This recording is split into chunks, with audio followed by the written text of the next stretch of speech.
अगर आपने किसी सरकारी योजना में लाभ लेने के लिए किसी तरह का फॉर्म डाला हुआ है, चाहे वो राज्य सरकार या केंद्र सरकार की स्कीम हो, तो उस योजना में डायरेक्ट बेनिफिट ट्रांसफ़र के द्वारा आपके अकाउंट पे डायरेक्ट ट्रांसफ़र किया जाता है। उसका स्टेटस चेक करने के लिए हमें PFMS की साइट का उपयोग करना होता है।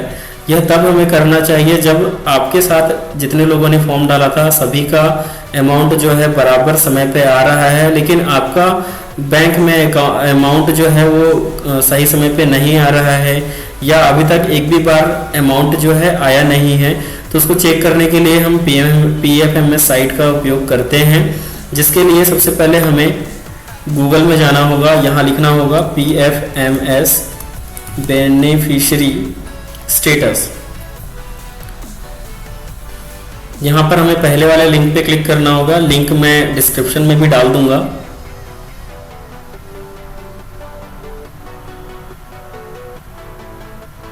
उसके बाद में आपको इस तरह का इंटरफेस दिखाई देगा, जिसमें आपको कैटेगरी में जाना है और यहाँ पर जिस योजना में आपने फॉर्म डाला हुआ था उस योजना को सिलेक्ट कर लेना है।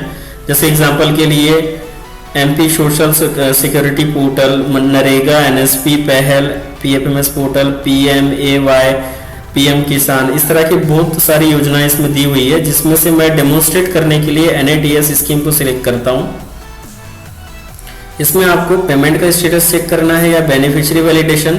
तो बेनिफिशियरी वैलिडेशन यानी कि आपका आधार कार्ड बैंक से सीडेड है या नहीं, या सीडेड है भी तो कोई एक PFMS के पोर्टल पर अकाउंट क्लियरेंस की प्रॉब्लम तो नहीं है, ये चेक करना मैं आपको बता रहा हूँ।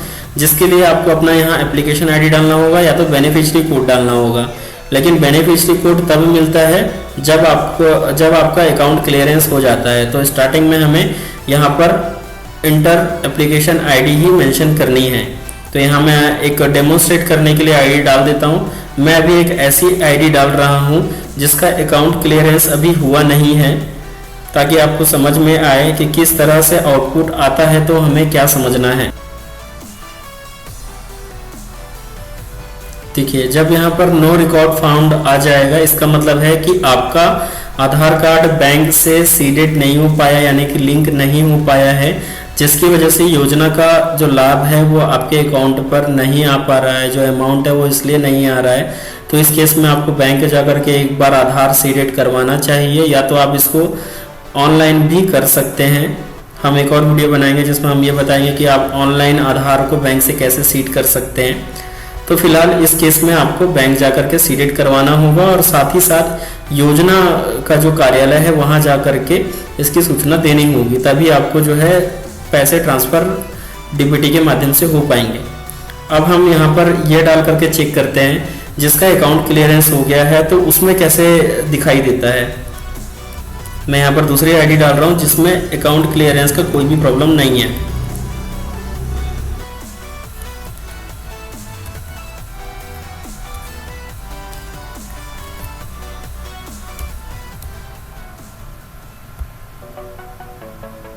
देखिए, यहाँ पर नो रिकॉर्ड फाउंड नहीं आया अभी ID डालने से, जबकि यहाँ पर नीचे एक बेनिफिशियरी डिटेल के नाम से इस तरह का इंटरफेस दिखाई दे रहा है, जिसमें स्टेटस ऑफ बेनिफिशियरी क्रिएटेड लिखा हुआ है। और जो यहाँ पर आपको बेनिफिशियरी कोड मांगा जा रहा था वो बेनिफिशियरी कोड भी यहाँ पर मेंशन्ड है। यहाँ पर देखिए बेनिफिशियरी कोड आपको दिखाई दे रहा है।